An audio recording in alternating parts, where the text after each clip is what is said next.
بسم اللہ الرحمن الرحیم۔ السلام علیکم ناظرین۔ ابراہیم یار خان کے افسوسناک واقعے پر بہت کچھ کہا اور لکھا جا چکا ہے، بہت کچھ کہا اور لکھا جا سکتا ہے، لیکن چند ایک سوالات ہیں جو کہ اس پلیٹ فارم پر ارباب اختیار وفاقی اور صوبائی حکومتوں سے پوچھنا چاہتا ہوں۔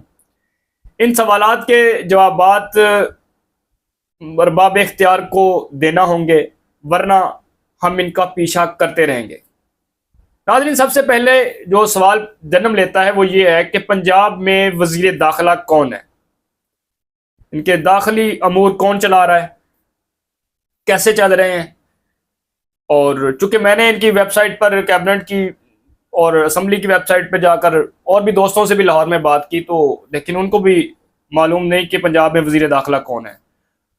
دوسرا ناظرین، یہ جو ثانیہ رونما ہوا متعلقہ جو ایریا ہے، کیونکہ اس ایریا کی اگر بات کی جائے تو رحیم یار خان صادق آباد، پھر ایک سائڈ پہ گوٹکی ہے، پھر کشمور ہے، کشمور کے بعد سوئی، سوئی کے بعد ڈیرہ بگٹی، ان کے وہ ایریاز ہیں جہاں پر میں اس لیے بتا رہا ہوں کہ میں خود ان ایریاز میں رہ چکا ہوں، وزٹ کر چکا ہوں، اور جنگلات کا ایریا ہے، پہاڑی ایریا ہے، اور زیادہ تر جو ہے وہ وڈیرے اور سردار جو ہیں ان تمام ایریاز کو، نیٹ ورک کو چلاتے ہیں۔ مبینہ طور پر جو اب تک کی اطلاعات ہیں کہ یہ جو کچے کے ڈاکو ہیں، انہوں نے لاکھوں ایکڑ اراضی پر قبضہ بھی جما رکھا ہے، اور مقامی جو وڈیرے ہیں، سردار ہیں، ان کو مکمل پشت پناہی حاصل ہے۔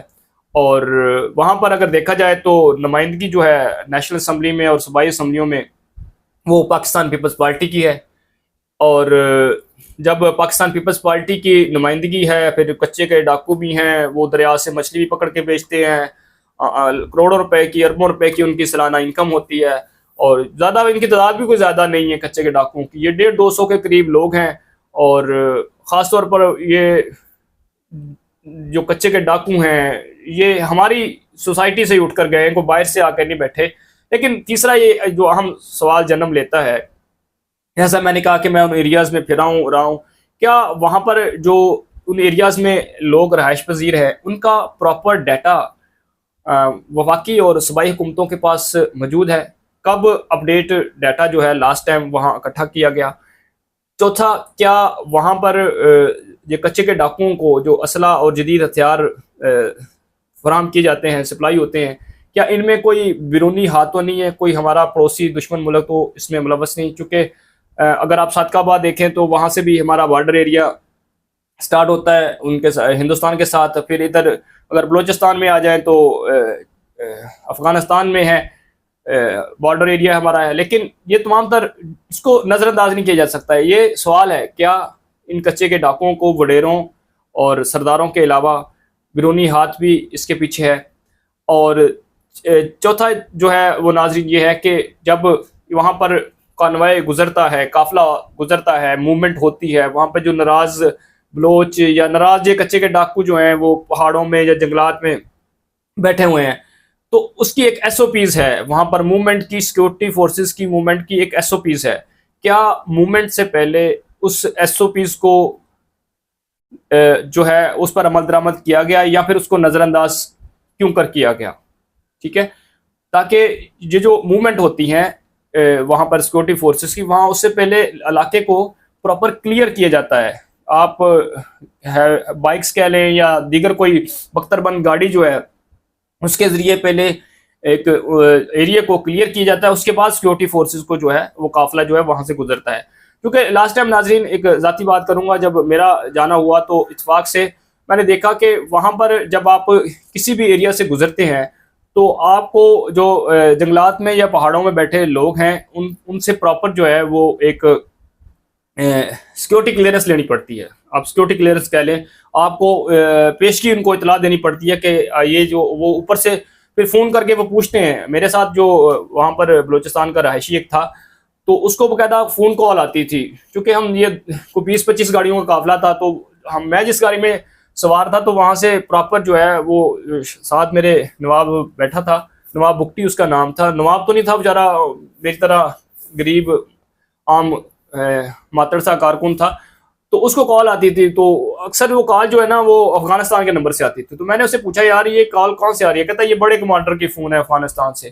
کبھی وہ کہتا تھا چھوٹے کمانڈر کی کال ہے افغانستان سے، تو وہ باقاعدہ بتاتا تھا کہ ان سے پوچھا جاتا تھا کہ یار یہ کون گزر ہے یہاں سے، پھر وہ بتاتا تھا کہ ایون کہ یہاں تک کہ ناظرین کہ وہ جو ناراض لوگ پہاڑوں پہ بیٹھے ہوتے ہیں یا بیٹھے ہیں، ان کے پاس یہ جو قافلہ گزر رہا ہے تو ان میں کس کے پاس کون کون سا فون نمبر ہے، یعنی کہ وہ بھی ان کے پاس جا رہا ہوتا ہے کہ یہ جو قافلہ گزر رہا ہے لوگوں کا، تو اس میں کس کے پاس کس کس کمپنی کا موبائل نمبر ہے، کیا کیا نمبر ہے، جو اتنی جدید ٹیکنالوجی ان کے پاس ہے۔ تو اس لیے میں کہتا ہوں کہ یہ ہو ہی نہیں سکتا کہ اتنی ایڈوانس ٹیکنالوجی لے کے پہاڑوں میں اور جنگلوں میں لوگ بیٹھے ہوں اور ان کے پیچھے کوئی بیرونی ہاتھ ملوث نہ ہو، یہ ہو ہی نہیں سکتا۔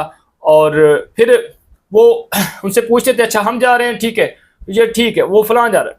اب یہ ساری چیزیں جو ہے نا ناظرین، یہ پھر کبھی کسی ویلاگ میں کریں گے، لیکن بنیادی طور پر اس ویلاگ کا، اس ویڈیو کا مقصد جو ہے وہ آپ کو یہ بتانا ہے، یہ جو سوالات ہم اٹھا رہے ہیں ان کے جوابات حکومت کے پاس ہے، ان کا حل بھی ہے، لیکن صوبائی حکومتیں ہوں یا پھر وفاق، کوئی بھی ان مسائل کے حل کی طرف نہیں جانا چاہتا۔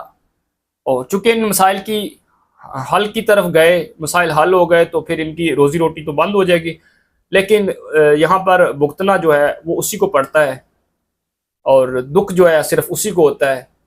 اگر آپ نے، چونکہ ہمارے ہاں بدقسمتی سے ناظرین کوئی بھی ثانیہ ہو، کوئی بھی واقعہ اس طرح کا رونما ہو تو چند ہفتوں کے بعد بلکہ چند دنوں کے بعد ہم بھول جاتے ہیں، سامنا وہ کرتا ہے، بھگتنی اسے پڑتی ہے جو اس کے ساتھ منسلک ہوتے ہیں۔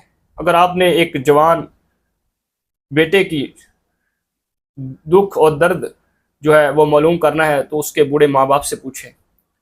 اگر آپ نے کسی اپنے اس سے خاتون سے پوچھیں، اس بہن سے پوچھیں، اس بہو سے پوچھیں، اس بیٹی سے پوچھیں جس کا سواگ جو ہے، جس کا جیون ساتھی جو ہے وہ اسے بچوں کے ساتھ چھوڑ کر چلا گیا، اب بچوں کی پرورش کرنا اس کی ذمہ داری ہے، اور بچوں پر کیا بیتتی ہے، بچے پل پل نفسیاتی طور پر کہاں جا کھڑے ہوتے ہیں بچوں پر۔ وہ ایک ہمارے دوست نے اسی سانے کے بعد ایک جگہ لکھا سوشل میڈیا پہ، دی نیشن سے اسرار راجپوت صاحب ہیں، کہ جب یہ ریسکیو آپریشن ہو رہا تھا تو ایک پولیس کے جوان نے یہ کہا کہ مجھے کسی طرح بچا لو، میرے بچے رول جائیں گے۔ ناظرین، ہم جتنے مرضی دعوے کر لیں میڈیا کے سامنے، سوشل میڈیا پر دکھاوے کے لیے، رشتہ دار، عزیز، محکمے کے لوگ، پولیٹیشین، علاقے کا جو سردار وڈیرا، جو مرضی کر لیں، لیکن ایک باپ کی کمی کبھی بھی پوری نہیں کر سکتے، جو مرضی کر لے۔ ہمارے ہاں تو سوسائٹی میں کیا ہوتا ہے کہ ایک جوان جو شہید ہو گیا یا مر گیا تو وہ کہتے ہیں اچھا جی یہ چیزیں ان کو دے دو جن کا باپ نہیں ہے۔ اب بچوں کے سامنے ہم کہہ رہے ہوتے ہیں کہ یہ ان کو دے دو ان کا باپ نہیں ہے، مطلب ہمارے ہاں وہ ایجوکیشن بھی نہیں ہے۔ تو لہٰذا اس طرح کے واقعات کو لوگوں کا جانی نقصان نہ ہو، سیکیورٹی فورسز کو کٹ فراہم کرنا، پراپر ان کو کنویس دینا، پراپر سیکیورٹی کلیئرنس کرنا، ایس او پیز کے مطابق موومنٹ کرنا کسی بھی علاقے میں کروانا، یہ کس کی ذمہ داری ہے؟ یہ حکومتوں کی ذمہ داری ہے۔ اب جب تک حکومتیں سیکیورٹی فورسز کو متعلقہ وسائل جو ہیں وہ فراہم نہیں کریں گی، ان کے بجٹ پر کٹ نہیں لگائیں گی، ان کے جو چیف ہیں انسپیکٹر جنرل پولیس کے ساتھ مل کر ان کے بجٹ کو نہیں ہڑپ کریں گے، تو تب تک اس طرح کے مسائل جنم لیتے رہیں گے۔ اور ہم بھی ناظرین اس پلیٹ فارم سے جو ہے وہ شہداء، کسی بھی ان کا تعلق ہو، فورس سے تعلق ہو، ان کی آواز، چونکہ ان کی بھی مجبوریاں ہوتی ہیں کہ بچے بڑے ہوتے ہیں، ان کو ہوتا ہے کہ یار یہ اگر ہم محکمے کے خلاف بولے، پولیس کے خلاف بولے تو یہ ہمارے لیے مسائل پیدا ہوں گے، لیکن ان کو جو شہداء کے ورثہ کو جن مشکلات کا سامنا کرنا پڑتا ہے وہ کسی سے ڈکا چھپا نہیں ہے۔ یہاں پہ محرر جو ریڈر، یہ کلرک مافیا جو ہے نا، ان کو پتہ نہیں پینشن لینے کے لیے یا جو چند ہزار روپے ملتے ہیں ان کو کیا کیا مشکلات کا سامنا ہم تو بھول جائیں گے، چھوڑ دیں گے جی بس ٹھیک ہے جی وہ شہید ہو گئے جی ٹھیک ہے، سب نے مرنا ایک دن۔ ایسا نہیں ہے۔ معاشرہ جو ہے، سوسائٹی جو ہے، وہ لوگوں کو ایک سازگار محفوظ ماحول فراہم کرنے سے پروان چڑھتی ہے. اس طرح نظر انداز کرنے سے چیزوں کو آگے نہیں بڑھا جا سکتا. ناظرین اب تک کے لیے اتنا ہی. اس واقعے پر اس سانحہ پر مزید بات کریں گے اور کوشش کریں گے کہ ہم شہداء اور ان کے ورثاء کا ساتھ دے سکیں، ان کی آواز بن سکے. جو ہم سے ہو سکا ہم کریں. لیکن ایک جو میں آخر میں بات کرنا چاہتا ہوں کہ وزیر داخلہ، وفاقی وزیر داخلہ محسن نقوی صاحب بھی وہاں پر گئے تھے. کوئی اعزازات کا بھی اعلان ہوا، پتہ نہیں تگموں کا اعلان ہوا. ان کو یہ نہیں چاہیے. پہلی بات تو یہ ہے محسن نقوی صاحب کی وہ ڈومین نہیں ہے، وہ وفاقی وزیر داخلہ ہے. ٹھیک ہے، وہ اب کس حیثیت میں گئے تھے آئی ڈونٹ نو. ٹھیک ہے، کیونکہ ماضی میں صوبے میں حکومت تھی، پنجاب میں پی ٹی آئی کی، وفاق میں بھی ان کی تھی. تو شہریار فریدی صاحب وزیر ملکہ برائے داخلہ تھے، تو وہ ساتھ ایک سڑک کراس کر کے Pindi new town police station میں چلے گئے. تو انہوں نے کہا جناب آپ کی تو ڈومین ہی نہیں ہے، آپ کس طرح آئے؟ تو ان کو پراپر رسپانس نہیں کیا گیا. تو اب یہ کس حیثیت میں وہاں گئے ہیں؟ اور آخری سوال کہ وہ پہلا ہی بلکہ کہ وزیر داخلہ کون ہے. تو لہٰذا اگر واقعی حکومت وفاقی ہو یا صوبائی شہداء کے ساتھ سنجیدہ ہے، واقعی ان کے لیے کوئی خدا ترسی ہے، ان کے دل میں درد رکھتے ہیں، تو لاکھوں ایکڑ اراضی جو ہے وہ اس پر کچے کے ڈاکوؤں کا قبضہ ہے.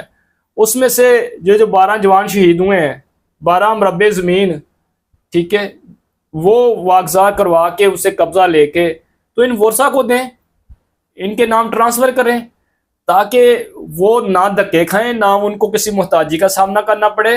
اور ان کے بچے جو ہیں وہ شہداء کے، وہ بھی اس زمین سے کھیتی باڑی کر کے کما کے اپنا روشن جو مستقبل ہے وہ بنا سکیں. ناظرین اب تک کے لیے اتنا ہی.